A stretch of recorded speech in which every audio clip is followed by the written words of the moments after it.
Believe it or not, this is a story about suburban life in America and about the great migration from the cities to the suburbs of African Americans. It's about race and real estate.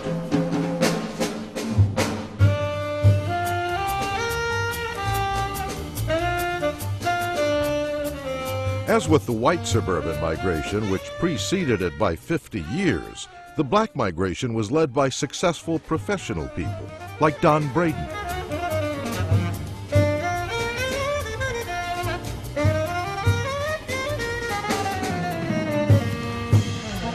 We were looking for a place to that was big enough to have children. We were childless at the time, and we were looking for a backyard that we could do a garden and hang in, you know, do the suburban adventure. And John Lee.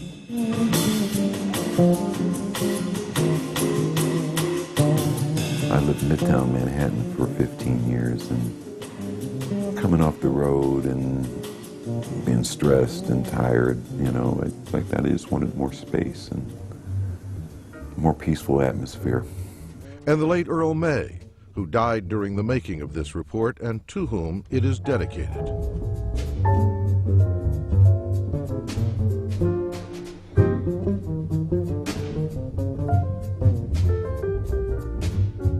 I've heard people come from that live in Brooklyn and New York, and they will say, you know, they're going to move to South Orange because the schools are so great. And Thelonious Monk Jr., T.S. Monk, all honored artists in the world of jazz.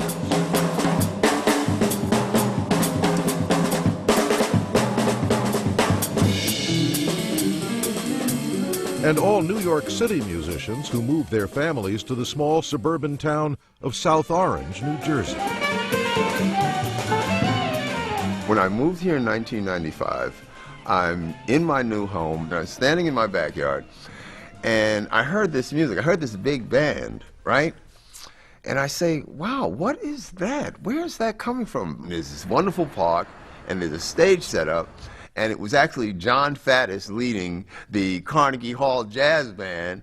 I was convinced that I moved to the dark side of the moon in terms of the jazz when I moved to South Orange, because I've been such a New York cat. Turned out you'd come home. Turned out I had come home.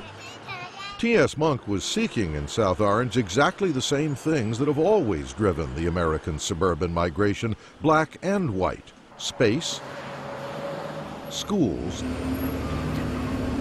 and security.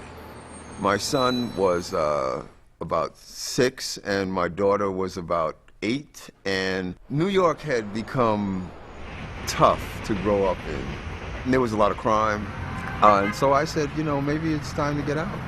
South Orange offers a safe environment, lots of green space, and excellent schools.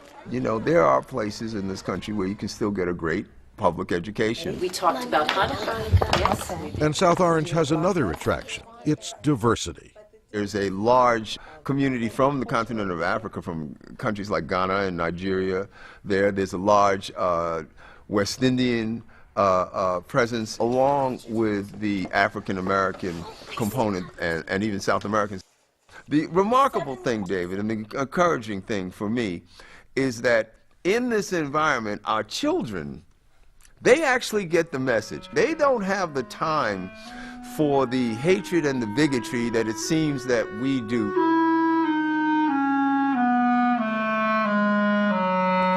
Good. The suburbs are the most integrated social, political, and civic terrains in the United States. What an irony that today's suburbs should showcase America's most harmonious human relations, because for decades, the force that drove the migration from the cities to the suburbs was conflict over race and class. People fleeing others whom they considered inferior. In the late 19th, early 20th century, some people moved out because they didn't want to live around Jews and Italians and Poles. it becomes more associated with our customary identification with race after the Great Depression. Suburbanization, which started with whites fleeing other whites, had by the 1940s become whites fleeing blacks, penned by law and custom into inner-city ghettos. Laws changed in the 1960s, but it wasn't until the 90s that African Americans started to integrate suburban life in large numbers all across the country. Why did real change take so long? Well, various forms of economic discrimination made it harder for African Americans to accumulate the cash they needed for a down payment on a home. And then when they had their money together, racist tricks often put obstacles in their path.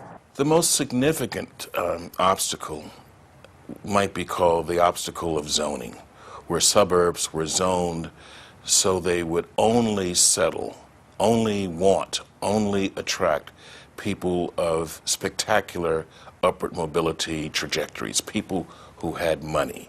But Professor Price, one of America's leading scholars of suburban life, says real estate agents often made sure that even blacks with money couldn't buy the best suburban homes. Racial steering, another artful strategy to make sure that certain areas of a city would remain as white as possible for as long as possible, and blacks would be steered to some neighborhoods but not to others. For Price, this isn't just textbook material, it's his life. When I came to New Jersey way back in 1968, I really wanted to live in East Orange, which has these lovely buildings, some with grand views of New York City. I went to, there was an ad in the newspaper. I went to the landlord of the apartment building and was told that the apartment had been rented. I disbelieved it, so I had a white friend of mine make the same journey, and she was told that the apartment was available. Steering black people into just a few suburbs kept them locked inside new ghettos, and meant when a black suburbanite put his home up for sale, only other blacks would buy it. As a result, for every dollar that a white-owned house went up in value, a black-owned home went up by just 10 cents. The cumulative damage to African-American wealth can still be measured today. Owning a home is like the first step on the ladder towards acquiring wealth. As long as the black suburban housing ladder was kept separate, it led to very limited wealth. Then, in the early 1990s, a new subprime mortgage market opened the suburbs to a lot of previously excluded African-American homebuyers. And Americans of all races found they could live together and grow wealthy together.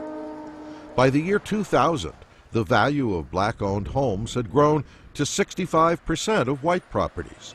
By 2006, it was 70%. Moving from 65% of the value of a white-owned home to 70% of the value of a white-owned home over a 6-year period is a pretty good rate of increase. I mean, it shows that there has been progress. If subprime mortgages helped many African Americans buy homes, they also frequently stuck them with terrible terms. It's a mortgage that's at a higher rate. There are associated with it penalties if you prepay it. There are fees associated with it. Many of the subprime mortgages have adjustable rates, which means that you'll get the mortgage at, say, 6%, for example, and after a couple of years, 2 or 3 years usually, the rate will go up to, say, 12%, which is a big hike. The system worked fine as long as house prices kept going up. People who fell behind on their mortgages could refinance and get fresh infusions of cash to meet ever higher monthly bills. But then the boom went bust. House prices stopped rising. Refinancing was no longer an option. And people like Felicia James were caught. When I bought the house, we were paying around $1,200. And right now I'm paying over $1,600. Add in taxes and insurance, and Felicia James' monthly payment tops $2,000. Where's that money going to come from? Well, it have nowhere to come from now. Before I was doing the refinance to maintain it, but now I can't anymore. Felicia James' East Orange home has been on the market for months and not one customer has even looked at it. Her best hope for a buyer would be someone like Richard Constable. This street that we're on is called Elmwood Drive. And Constable is a federal prosecutor and real estate investor who knows housing values here in the black majority town of Orange.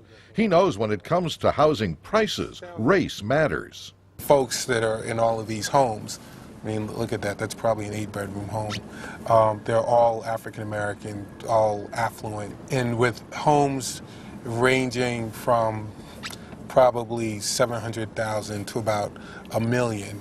If these homes were in Maplewood or South Orange, one of the more affluent towns in Essex County, like a house like that would probably go for about $2 to $3 million.